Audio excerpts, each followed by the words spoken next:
Hey guys, it's Chris.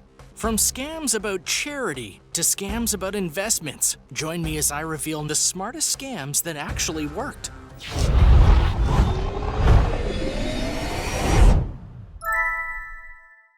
Number 8. Kids Wish Network. There are few things more tragic in life than a young child that has a mental illness or a disease that will likely take their life if a new medicine isn't made for them. To that end, there are many foundations who try and provide an experience for a child based on a wish or desire that they have. It's a great idea, and there are many who do this deed, but one you should avoid is the Kids Wish Network. They're an offshoot of this type of charity, and instead of doing what they promise, they take 97% of the proceeds that they get and give it to themselves. You did not misread that. Only 3% of what they get goes to the children that they're meant to be helping. That's not really good in the slightest.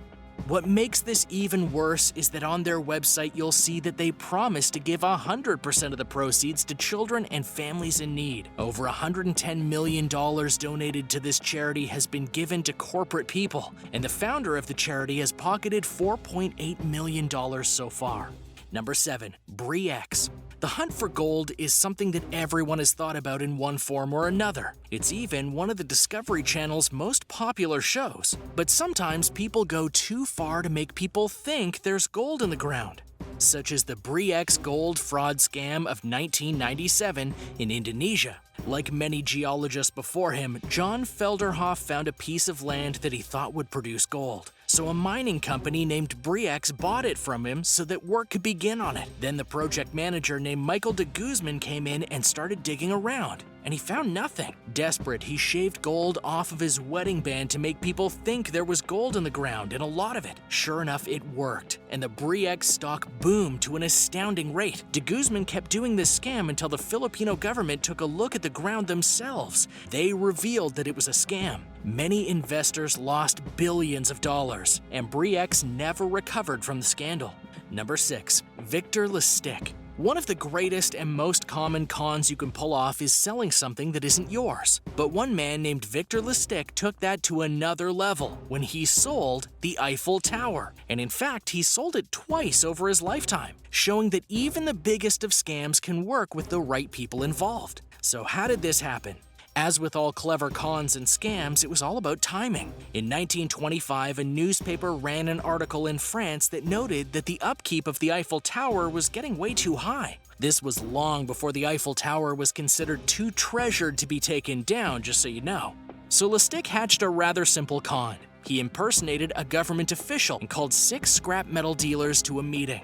Using the paper as evidence, he noted that the government couldn't maintain upkeep of the tower, and so they wanted to sell it for scrap metal in order to save money and remove some stress. Needless to say, had this been true, the scrap metal dealer would have had a lot to gain. Sure enough, it was sold, and Lustig fled.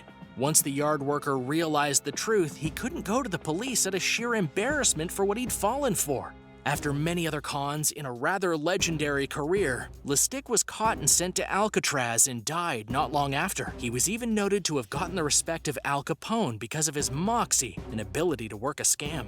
Number 5. Enron. The Enron energy scandal kicked off the new millennium in the worst possible way. This group of people went from low-tier energy company to one of the most profitable businesses in the world, even going so far as to claim they were making over $100 billion in profit during the course of a year. Naturally, this all was a scam, and the company was actually using loopholes in the legal system to make it look like they were bigger and richer than they actually were. Once they were exposed, the company came crashing down. So much so that the stock prices for the company fell below $1 per share, and its head was sentenced to 25 years in prison. The only good thing to come out of this was that those loopholes were sealed up, so it couldn't happen again. However, that didn't prevent the many shareholders of Enron from losing billions of dollars, and many investors losing pensions and other precious things because of the scam.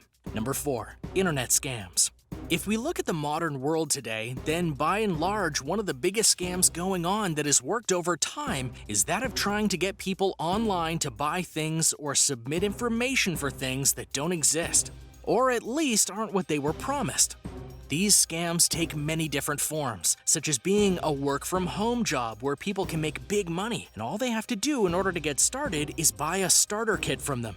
When they do that, though, they end up with nothing but notes on how to scam other people to make money. Or there are loads of email scams about how someone has left them money, or that their account has been hacked and they need to send information to get it fixed. And on it goes. And while it is true that many people know these are scams, there are still many who click them and get infected with spyware, or lose money because they thought they were getting the deal of a lifetime. All this goes to show that you need to be mindful of what you do on the internet so you don't get caught in a scam. Number 3. Stanley Clifford Wayman. Most times, the person who does a scam or a con is in it for the money or something else that's valuable. But for one Stanley Clifford Wayman, he wasn't in it for that. He was a fraud, but in a rather adventurous way, one that led him to some interesting encounters over the years. This was a man who simply didn't want a boring life, so he impersonated military officials, journalists, and high-ranking government officials just so he could have adventures. And to quote him, "I'm never bored." If you look up everything he did via his impersonation scams, you'll see that he wasn't lying either. What sealed his legend, though, was when he arranged a meeting between a US president and an Afghani princess in 1921. During that year, there were peace negotiations going on between Afghanistan and the UK. Princess Fatima of Afghanistan was in the US at the time, but the government refused to acknowledge her at all. Enter Wayman, who had an idea to make a meeting happen between the two. It should never have worked, but it did. He contacted Fatima under the guise of a person from the State Department and promised her a meeting with President Warren Harding. The catch? He'd need $10,000 to present to the State Department. Not seeing anything wrong with that, she gave it to him. He is a crook, you might be shouting. But no, he's not. Rather, he used it to get Fatima to the White House via first-class travel and hotel expenses, and then conned his way through the entire US chain of command to arrange the meeting. Truly, he went all out to get it done. But all good cons must come to an end. You see, he got to be in the picture that showed Fatima and Harding together, and when it was apparent to the government officials that he was fake, he got arrested. But here's the kicker. When he went to prison, he had no regrets. Number 2. The Ponzi scheme. Charles Ponzi started out as a very legitimate businessman, one who realized a loophole of sorts in buying and selling coupons for more than they were worth. So he decided to start buying these and selling them for more money. He needed investors, though. Sure enough, he convinced people to invest. And for a while, it was working. His profits were way up, but then the coupon market dried up, and he still owed people tons of money. So he devised a new tactic. He would get money from new investors and would pay off old ones. Did this for years. It was working. Until he got caught. He was sentenced to 5 years in jail. And in total, the people who invested in him lost $20 million.